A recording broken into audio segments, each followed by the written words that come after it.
বাংলাদেশে নির্বাচন নিয়ে পার্শ্ববর্তী দেশগুলো নিজস্ব বিশ্লেষণ করতে পারে, কিন্তু কোনো ধরনের মতামত দিতে পারে না বলে মন্তব্য করেছেন পরিবেশ, বন ও জলবায়ু পরিবর্তন এবং তথ্য উপদেষ্টা সৈয়দা রিজওয়ানা হাসান।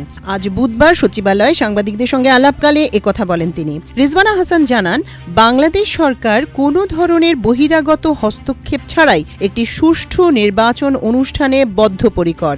নির্বাচন নিয়ে বৈশ্বিক বা আঞ্চলিক আগ্রহের বিষয় এক প্রশ্নের জবাবে সৈয়দা রিজওয়ানা হাসান বলেন, পার্শ্ববর্তী দেশগুলো আমাদের নির্বাচন নিয়ে বিশ্লেষণ করতে পারে, এটি তাদের নিজস্ব বিষয়, কিন্তু আমাদের নির্বাচনে তারা কোনো মতামত দিতে পারে না। এটি আমাদের সার্বভৌমত্বের বিষয় এবং একটি স্বাধীন দেশের অভ্যন্তরীণ প্রক্রিয়া।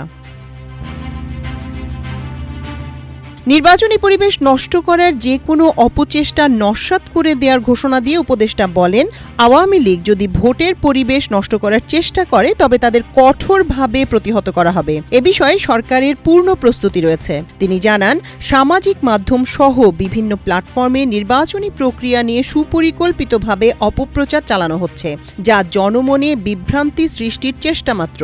দেশের বর্তমান আইনশৃঙ্খলা পরিস্থিতি নিয়ে সরকার উদ্বিগ্ন নয় জানিয়ে রিজওয়ানা হাসান বলেন, নির্বাচনে আইনশৃঙ্খলা পরিস্থিতির বড় কোনো অবনতি হওয়ার তথ্য আমাদের কাছে নেই, তবে আমরা লক্ষ্য করছি কিছু কিছু রাজনৈতিক দল আচরণের ক্ষেত্রে সীমা লঙ্ঘন করছে।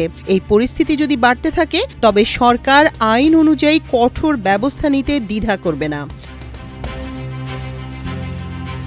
বাংলাদেশের নির্বাচন নিয়ে ২৪ ৫ই আগস্টের পর থেকেই আমাদের প্রতিবেশী দেশ ভারতের মধ্যে নানা ধরনের উদ্বেগ লক্ষ্য করা যাচ্ছে।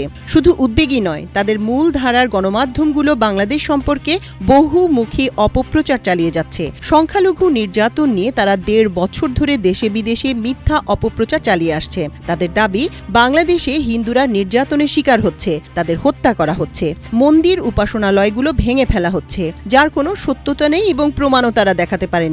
পাশাপাশি নির্বাচন নিয়েও তারা নানা অপপ্রচার ছড়াচ্ছে। নির্বাচন হবে না, বাংলাদেশে সহিংসতা চলছে এবং অবাধ ও সুষ্ঠু নির্বাচনের পরিস্থিতি নেই। একই সঙ্গে অন্তর্ভুক্তিমূলক নির্বাচন তত্ত্ব তুলে ধরে তারা, যেখানে ভোটে আওয়ামী লীগকে অন্তর্ভুক্ত করার কথা বলা হয়। মাল্টিমিডিয়া ডেস্ক, আমার দেশ।